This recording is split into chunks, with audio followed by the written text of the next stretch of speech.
What's up guys, welcome back. In today's video I'm going to show you how to unsubscribe or stop promotional message from substack.com. When I created an account in Substack, they are providing a lots of mail in my Gmail. So I want to stop the promotional mail from substack.com. If you want to do that, just follow me.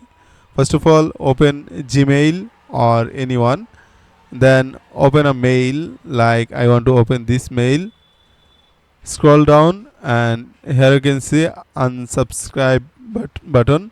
Just click on this link to unsubscribe. Here you can see you have been unsubscribed from notification about this topic.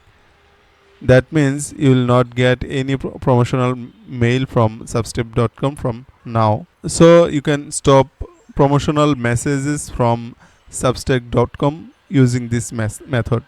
I hope this video is helpful for you. If you think this is helpful, then consider to like, comment, share and subscribe.